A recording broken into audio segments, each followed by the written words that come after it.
Hey guys, welcome to Chat with KST. It's your girl Kay, and today we're going to be discussing Tory Lanez and this case that just keeps giving.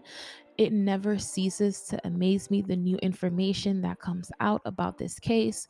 Once you feel as though you're caught up and you have all the information, just to find out that you haven't even itched the surface of this iceberg. So, we're going to deep dive into the case today. But before we do jump into it, I do want to advise our YouTube family that this is indeed a podcast. And being that it is a podcast, you won't be able to see much of any visuals on the screen, but stick around for the podcast anyway because it's going to be lit. So, Mr. Tory Lanez's attorney, his attorney, literally was like, "All right, let's get into some stuff. Let's get into some stuff that happened at the trial." And he posted this on Instagram. He says, "Mistaken witness identifications contributed to approximately 69% of more than 375 wrongful convictions in the United States, overturned by post-conviction DNA evidence. At Tory Lanez, free Tory, free Tory Lanez, free Tory." So he posted that, and Tory Lanez reposted it. So basically, what they're talking about, for those of you who don't understand, is one of their essential witnesses, one of the prosecution's essential witnesses for the trial, essentially testified to contradicting stories.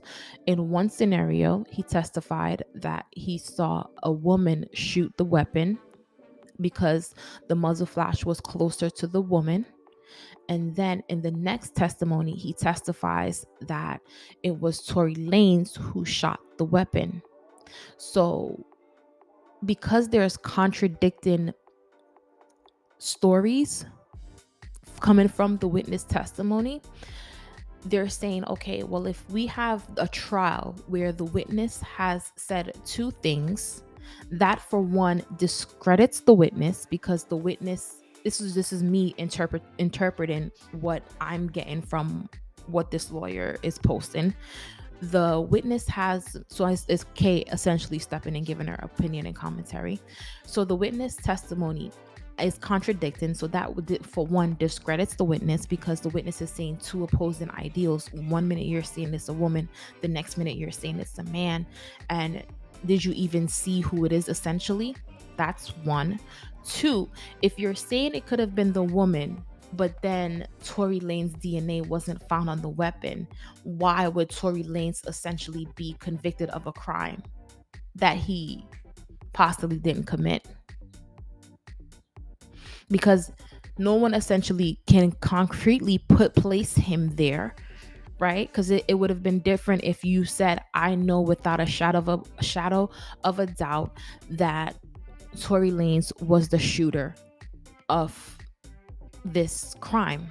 Then you could put him there and you can say that. But the witness didn't say that. The witness thought it was the woman at first and then said Tory Lanez after, right? And then there's no DNA evidence. So it's like, how can we say that Tory Lanez did indeed commit this crime if there's so much doubt surrounding the case and the witness testimony isn't concrete, the DNA evidence isn't concrete? So it's like, what do we do? And these were the evidences that was presented to the jury, and some of it was even manipulated, because his DNA evidence was, they were told, was couldn't be exempt from being on the weapon, whereas now it's being said that his DNA evidence can be exempt from the weapon, is not found on the weapon. And what they're saying is that there's no way that he can shoot the weapon 5 times, 3 to 5 times, or however many times the weapon was shot. There's some discrepancies, because I feel like at trial they said it was 3 times, but then now they're saying it's 5 times. So it's like even discrepancies there. But the weapon was shot so many times and his DNA not be on the weapon. So it's just so much. And essentially, Tory Lanez is out here fighting for his life, and he's fighting for his freedom, and he's fighting for it with all that he has, with his family, with his lawyers, and they're presenting all these opposing ideas. And you know what? This is what Tory Lanez promised that he would have done. If I'm being completely honest, he said, "Look, I am going to expose all the evidence that the persecution tried to bury, that exonerates me," and that's what he's doing. And I applaud him for it, because I called him out the other day, and I said, "Look, Tory Lanez, put up or shut up." That's what I said. I said, put up all your evidence or shut up. And he's putting up his evidence. He's like, hey, he's like, everyone, look, here is my evidence. And I love the fact that he's doing it. He's proven his innocence, and he's trying to prove his innocence, because right now he's been deemed a guilty man. He's trying to prove his innocence. So keep bringing out all the evidence that you can bring out. Keep bringing out everything that you can find. And Megan and her team has to, because now it's in the court of public opinion.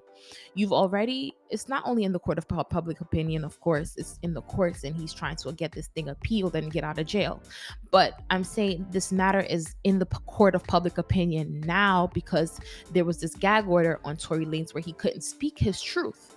So now his side of the story is now being revealed. Now it's now being heard by the public opinion. But not said by now, it's being heard by the public opinion. Now it's being received by the public, and we are given an opinion on it. So it's always like, when you hear one person's side of the story and you're like, oh my God, you're so right. Why would this person do this to you? And then you listen to the other person's side of the story, and it's like, hold on, wait, what really happened there? And I'm having one of those moments. So I'm not going to be one of those people who says Tory Lanez is guilty. I'm not going to be one of those people who say Tory Lanez is free. I'm going to be one of those people who say, I don't understand what happened that blurry night, but there have been so many different lies told to me that I am a very confused person, and I would like to seek the truth and hear the truth. And whomever has the truth, please present it. That's what I'm asking for clarity and truth. Now, with that being said, for those of you who are listening to this on YouTube, don't forget to share your thoughts and comments down below about the case. Do you feel like Megan Thee Stallion lied, or do you feel like Tory Lanez is the one that's lying to prove his innocent, to pretend as if he was innocent? Who do you think is lying? Hashtag liar and put their name. And if you're listening to this through Apple Podcasts or Spotify, we'll chat next time. Laters.